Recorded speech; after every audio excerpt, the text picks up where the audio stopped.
Mga mahal ko pong mga kababayan, isang mapagpalang gabi po sa inyong lahat. Sa kasalukuyan, sa mga nangyayari sa ating bansa, ang ating mga pinuno at namamahala ay nagkagulo-gulo at iba sa kanila ay hindi nagkakasundo. Mayroong paksyon-paksyon, mayroong pagkakakampi-kampi ang mga Pilipino. Ngunit, ganun pa man, kailangan nating pag-usapan at kailangan manaig ang sustisya at katarungan.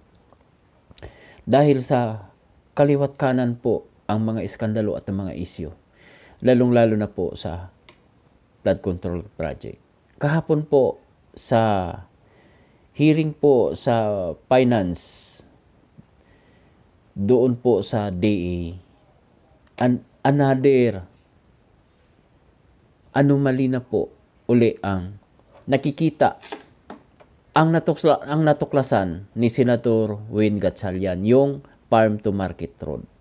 Pero sana ang inaasahan po ng mga nakakarami at pilit na inaantabayanan ay ang trilyong pundo doon sa flood control project na nawala. Sana ang mga natuklasang bagong anomalya ay hindi hadlang o hindi maging diversionary tactics lamang, sapagkat napakalaki po ang usapin at masyado pa pong malalim ang nangyayaring investigasyon na sana ay papangunahan po ng Blue Ribbon Committee, na kung saan sila po sana ang may kapangyarihang magbigay ng contempt order, magpasupina, magpasumon, magpahulog ng warrant of arrest.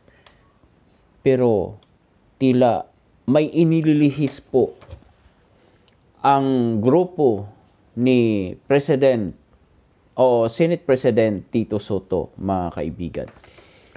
Tila baga tayo pinapaikot-ikot lang ng nasabing investigasyon at may pinagtatakpan. Ang Filipino observer hindi pinanganak kahapon. Lalong-lalo na po sa mga nasabing proyekto na Bulacan pa lamang ang siyang nababanggit sa mga investigasyon, mga kaibigan. Marami pa po, may isa pa pong congressman sa Batangas na milyon-milyon po ang halaga ng kanyang bahay.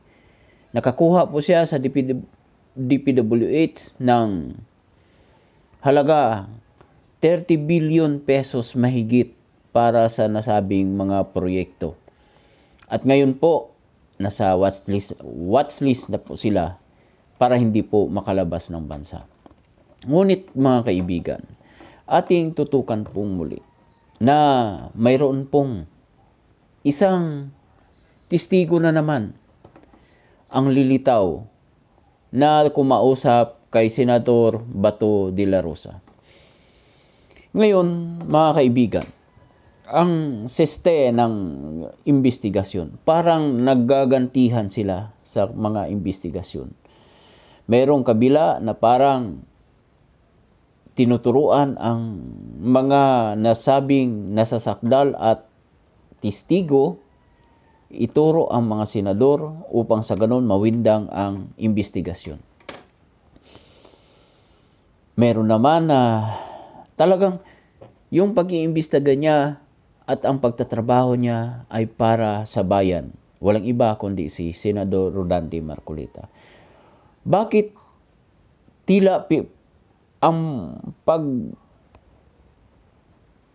paglalagay nila ng isang chairperson sa Blue Ribbon Committee ay tila pinagpapasapasahan yung mga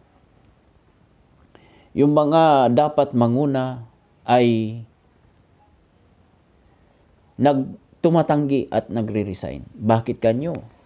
Kasi kapag ka ikaw ay isang hindi abogado, makikita mo na napakalayo talaga ng diferensya sa isang abogado at hindi abogado. Ngayon, pansamantala inilagay nila bilang chairperson acting, si Senador Erwin Tulfo, na nagsasabing hindi na kailangan na sundin ang batas basta manaig lang ang Pilipino. Di ba may kasabihan, no one above the law? Dahil ang Pilipino at ang mga batas na umiiral sa atin ang nakalagay po sa saligang batas. Lalong-lalo na sa mga pamumuhay natin na talagang ina-apply ay ang batas. Dahil kung walang sinasandalang batas ang Pilipinas at kung ano na lamang po ang naiisip yun ang ipapatupad, ay matagal na pong wasak ang Pilipinas. Ngayon, sa katulad po ni Erwin Tulfo, ay hindi naman po sa pagsaway. Matalino din si Erwin Tulfo, kaya nga naging senador. Pero sa kanyang kalidad bilang isang acting na Blue Ribbon Committee Chairman, malabo pa po sa sabaw ng pusit kung paano niya mai-deliver ang mga legal na mga punto. Dahil baka mamaya makross-examine na naman siya ng mga abogado katulad ni Chis Escudero, ni Alan Peter Cayetano at ni lalong-lalo na po ni Senador Rodante Marcolita, na pinipicture out po natin na parang sa kasalukuyan ay siya ang nabubuhay na Miriam Defensor Santiago. Mga kaibigan, now, kung ang isang chairman o isang kumakatawan sa isang komitiba ay hindi kumikilala sa batas, delikado po.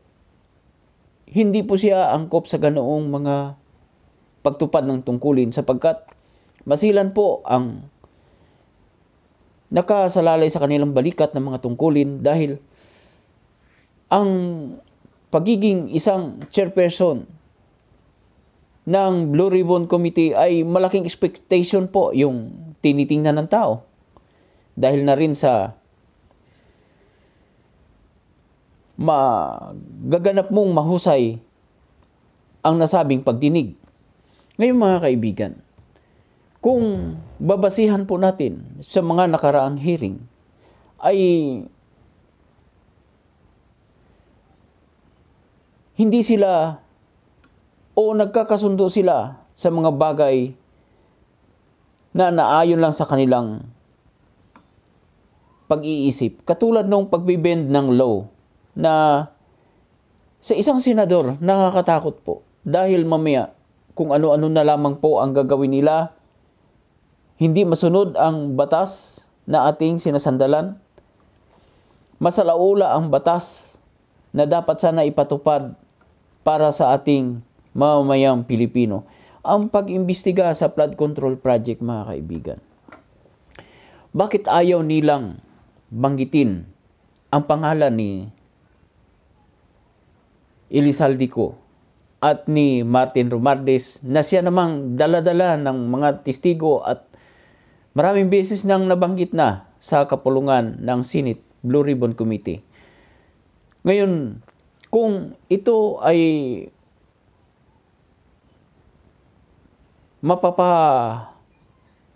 hindi mapapanagot ang mga nasa sakdal at ang mga sinasabing akusado, paano na ang pera?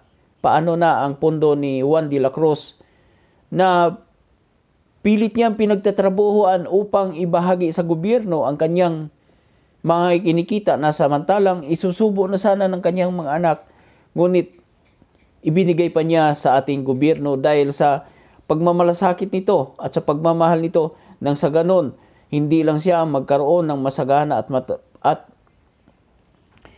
yung may simpleng pamumuhay, kundi gusto rin niya makamtan ng kanyang mga kapwa Pilipino na nagdarahop na mabigyan ng tamang serbisyo sa pamamagitan ng ibinabayad niyang buwis. Kawawa yung mga professionals natin na mga kababayan na nagpupuyat nagpupuyat sa gabi, ang gabi ginagawang araw sa pagtatrabaho sa mga malalaking kumpanya, pagkatapos ang kanilang buwis ay napupunta lang sa wala, napupunta lang doon sa mga magnanakaw. Ang reaksyon mo, kabayan, ay isang napakalaking partisipasyon sa ating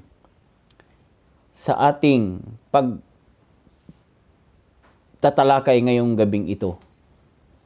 Ngunit bago tayo magtapos, alam niyo po bang namimigay na po tayo ng personal lang dahil wala pa po tayong sahod kay YouTube. Sana po tulungan po ninyo ako na ma-like at ma-subscribe ang aking channel nang sa ganun po marami pa po tayong mapasayang mga matatanda. Salamat po ng napakarami.